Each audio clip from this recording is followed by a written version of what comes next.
Today, we're going to talk about the program reporting of the Performance Report Part 2. For those of you who don't know me, I'm Van Burgess. I'm the Senior Recreational Boating Safety Specialist for the U.S. Coast Guard's Boating Safety Division. So we're going to talk about the reporting, this one element of it, and how important it is. Basically, just to let you know, as the administrator of the State Recreational Boating Safety Grant Program, the Coast Guard is charged with measuring the performance of states with regard to funding provided from the Sport Fish Restoration and Boating Trust Fund. As per 2 CFR 200.301 performance measurement, the federal awarding agency must measure the recipient's performance to show achievement of program goals and objectives, share lessons learned, improve program outcomes, and foster adoption and promoting of promising practices. Performance measurement progress must be both measured and reported. So that's the reason for the Performance Report Part 2 and some of the other things that we collect. But today we're going to focus on Performance Report Part 2.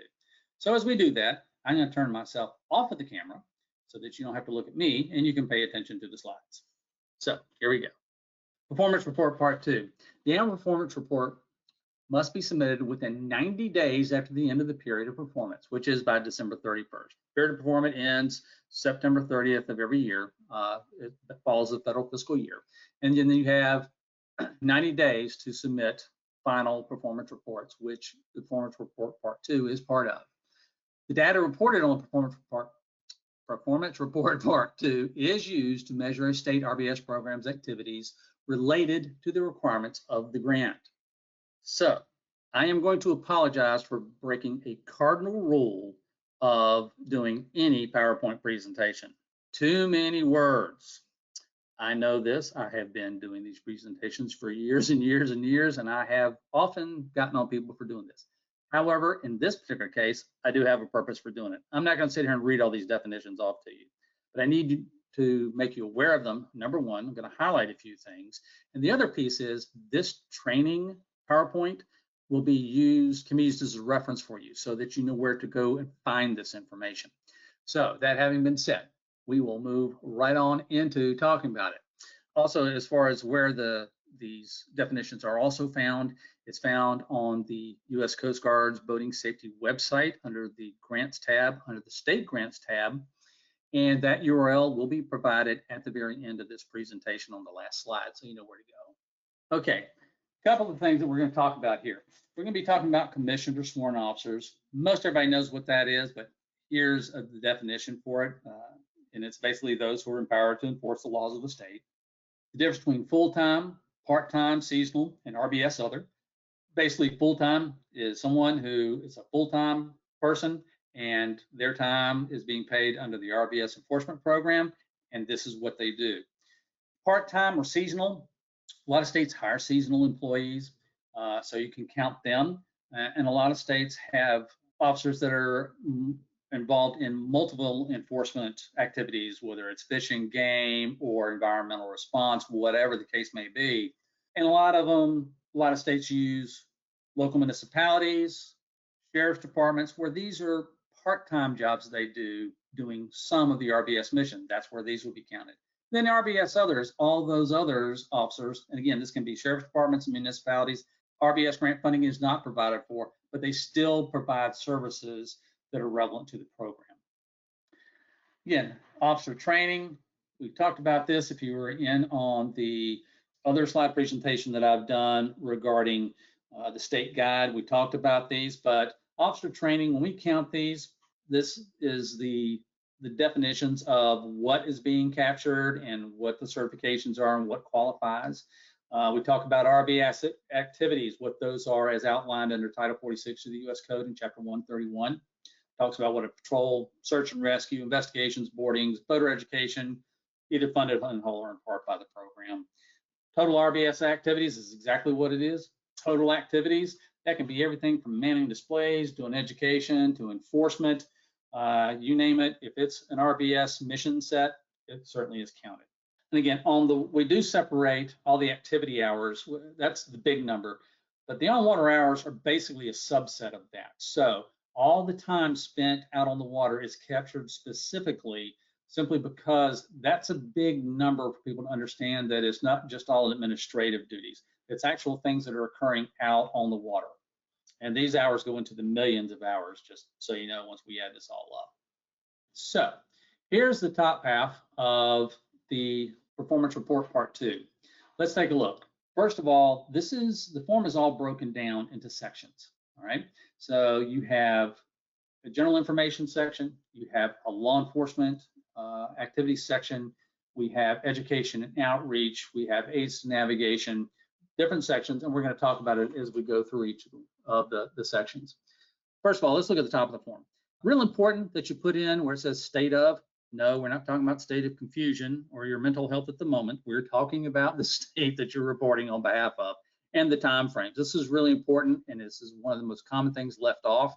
And unfortunately, when these come in sometimes and they get into files or they get into stacks of files, we don't know who it's from. So make sure you put your state's name on there. The training questions are really important. When we look at those, we need to understand, there appears to be a lot of misunderstanding about what is to be reported. Again, this is when we talk about the basic RBS training, we talk about BUI, OUI, accident investigation, navigation rules. All of these are counted by the officers currently serving. In other words, you have 50 officers. If all 50 officers have received this training at some point in their career, you count them every year, okay? And that's what it is. It's a snapshot of the officers in the field and what they have been trained in. The last one, which is the only non-cumulative count, is for the annual in-service training. That is what you've done within the reporting period within the last year. But everything else is counted cumulatively. So if you've got 50 officers, but you only trained 3 new ones for their basic 32-hour basic RBS enforcement, don't just put 3. Put all that have the training, okay? Another point to make is you look down and we also capture equipment on this section. And equipment's pretty straightforward. What equipment do you have? What do you have available to you? And when we get into boats with radios and boats that are not radio equipped, a couple of changes have happened in the last many years, in that a lot of states and a lot of officers are required to have radios on their persons all the time. That either work as a repeater through their car or whatever is mounted on the boat or whatever the case may be, but they have coverage based on the fact they are carrying a radio all the time. So when you're counting boats that are radio equipped, if your officers are required to have these radios on them all the time, then that boat is considered to be radio equipped when it's operated, okay? Hopefully that clears up a few questions that we've had. And again, going down to things such as aircraft, most of the agencies or most of the programs that are recreational boating safety don't own aircraft, but they have access to. And so if they get used during RBS enforcement operations like BUI or whatever the case may be, or if they are used for search and rescue for recreational boats, you can count that asset and then the percentage of time that it's used. And the percentage of time is the time it's employed for the RBS mission, not for the other missions such as fish and wildlife enforcement or whatever the officers may be involved in. So let's talk about the law enforcement section. Again, here's the definitions. We talk about safety equipment carriage requirements, violations, what a warning is, what a citation and arrest is, what's a BUI, OUI case, careless, negligent, reckless operations. These are all defined here. So when we look at this next section, this is what we're going to talk about, and these are the definitions that we will reference when we talk about these next sections. Other things, navigation rules violations, mandatory PFD wear, and then the RBS compliance inspections. One of the things that's really important with this section is the RBS compliance inspections. Here you see a definition of what all it includes, but you'll notice in red, it does not include any vessel safety checks that are conducted by the U.S. Coast Guard Auxiliary or the U.S. Power Squadrons. Those are captured through other means. So this is not a place we want to capture that information. And again, we're looking at it, this is the law enforcement section, and these two entities don't do law enforcement. So this is where we capture that information. A lot of states don't capture warnings. Strongly encourage you to do that. With some of the revisions we are now making to the program measurement tool in order to score out and see the strengths for sufficient patrol, and adequate law enforcement. We're going to start rolling these numbers into the calculation. So that will help some states that are on the borderline for their scores actually pick their scores up. And plus, it's good to capture this information simply because we report this information up to Congress. How many citations are written, how many arrests are made, how many warnings are issued, to show the type of activities that enforcement is involved in and the numbers. And that goes to help support things such as reauthorization for the trust fund and things of that nature. Okay, other definitions in this section, other information captured in this section deal with search and rescue, SAR cases, and recovery cases. So this defines what that looks like, what that is. And we talk about the number of assists and the persons assisted and the vessels assisted. When we talk about persons assisted, vessels assisted, this includes whatever the contact is to assist these vessels, whether it's out there as a result of response to a search and rescue call or another call or report for assistance needed, or the vessel was just happened upon during the course of normal operations. So a lot of the conversations we had with some of the BLAs and some of the officers is, do I capture this? Do I capture that? This explains what you capture for the performance report part 2. Okay, so let's look at this part of the form under enforcement. Do you have an RBS enforcement coordinator? Simple, and yes or no, doesn't require any type of definition. Safety equipment carriage requirements, again, like we said, capture your citations and or arrest and your warnings related to these. The carriage requirements, the boating under the influence, careless, negligent, or reckless operations, navigation rules, mandatory PFD, where if you have that within your state, a lot of states don't have that, so they're not going to be capturing some of that. Registration and numbering violations. So when we do this, some of the notes here, the totals do not have to equal to the breakdown of all the items 7 through 12, okay? Because there are other things that you capture during the course, or you may capture additional charges, or you may break your charges down, such as for, even on the federal side, for a life jacket. There's a number of things that we would cite somebody for. Either it's not on board, it's not a Coast Guard approved, it's not serviceable, it's not properly stowed. So those all would be individual citations. So, and a lot of states do that too. So don't think that they all have to add up at the bottom to the totals. Again, continuing on with this portion here, the total number of RBS compliance inspections, the number of search and rescue cases like we talked about, number of persons assisted, number of vessels assisted. Again, these pieces of information just are very impressive. Number one, we look at national totals. And again, when we report these to Congress, these are the types of things that really sell this program. So really important information. Okay, so let's talk about the education section. Really, there's only 2 definitions to kind of go with this section. Really, one is what's a Coast Guard recognized course. The thing of it is with that, what we can't say in there is NASBLA approved courses are Coast Guard recognized courses. We can't call out a single entity and promote one over the other. So what we say is, as opposed to NASBLA approved, it is Coast Guard recognized. State approved, Coast Guard recognized. And so Coast Guard recognized course is a recreational boating safety course that meets or exceeds the national boating education standards as determined by a nationally recognized standards organization, as in the case with NASBLA as an example, and the ANSI certification with American National Standards Institute. That's what we're talking about there. And right now, NASBLA is the approving authority and the one that shepherds the ANSI standards for boating safety education. So that's kind of where that all falls in. And then the state RBS instructor, when we start talking about state RBS instructors, we are talking about paid employees, whether they're officers or just somebody else, but it's a paid position versus volunteers. Most of everything else that's on here is pretty self-explanatory. Do you have a boating safety education coordinator? Yes or no? A lot of the times, a BLA will serve as BLA, law enforcement coordinator, and the education coordinator. So just need to define how much of their time is for this particular activity. And there are some states that have full-time education folks, and this is what they do. So it's whatever your state situation is. We talk about persons attending a state-approved course.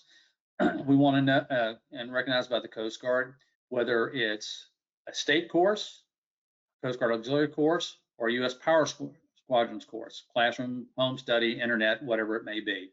And again, we want to capture the attendees because that's again information we capture and report out. And then the numbers of persons who have successfully completed a state approved course and a Coast Guard recognized course. And the definition for completing is that they have received a NASBLA or a certificate that NASBLA would recognize. And again, broken down by classroom, home study, internet, state, auxiliary, or power squadrons.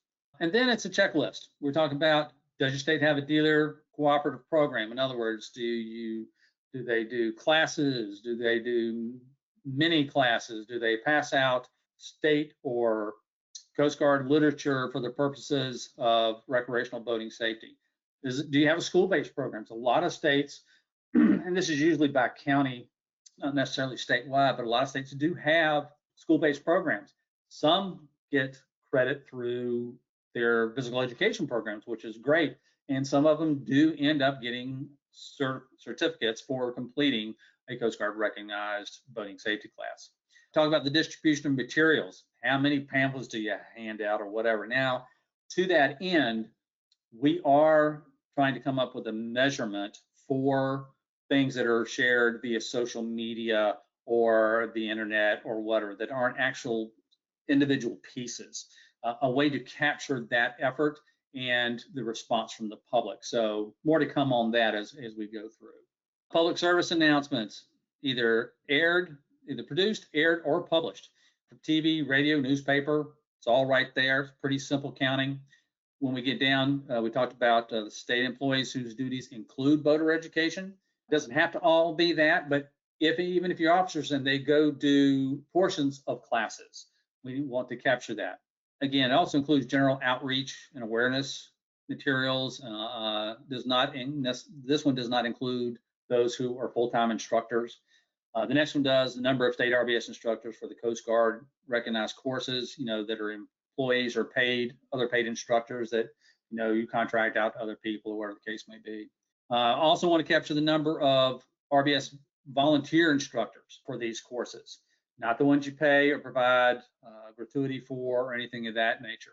We also want to capture the overall number of volunteer RBS hours to include instructors, those who develop materials, who deliver materials out to partners and things of that nature. We really want to capture those volunteers that are doing their part for the RBS mission. The next section is really short and deals with capturing of aids to navigation. And again, definition there for what we're talking about, the types of aids to navigation we want to collect. And it's real simple. Total number of navigational aids placed and maintained by the state. And that's very simple. Some states don't do this at all. Some states do a great deal, and a lot of states fall in between. And we're talking about everything from lateral markers to special purpose markers for no wake zones, rocks, other underwater obstructions, things of that nature. So this last sheet is for exceptions or discrepancies in the reporting. Case in point, really all this information is required to be reported. And again, to be able to measure the program. But for whatever reason, you have a system malfunction or something. COVID-19 is an awesome example where a lot of things didn't happen, numbers are way down. This is where you would explain that. In other words, didn't do as many boardings because of COVID, you were out there, your patrol hours were limited, or your contact with vessels was limited unless you saw an obvious violation that became a safety hazard, whatever the case may be. Or if the number of SAR cases or persons assisted, your system that you count that on for whatever reason has failed. We had that happen with registration information before. Anything that is an exception or is a discrepancy, it's noted here. And just capture it, open writing, just tell us what's going on with it. That was a pretty quick, down and dirty look at the performance report part 2. This is a training session. So the important part with this is to remember that this slide presentation will be kept and posted, and you can go through and use the information to help fill out performance report part 2. I'm having difficulty speaking today. If you're unclear, It is your first resource to be able to go to, sit there and say, okay, he said this, and here's the definition that goes with that. So use the definitions, look at them. If you have questions, even after you've looked at those, by all means, contact us. You can either contact me, again, my contact information is down below, or you can reach out to your individual state program coordinator, either Kristen Williams, Brian Moore, Joe Caro, or me, and say, okay, I have a question about this. Or you can visit the website at uscgboating.org/grants/state grants, and there you can find the information, the definitions, and examples of the current forms that are in use.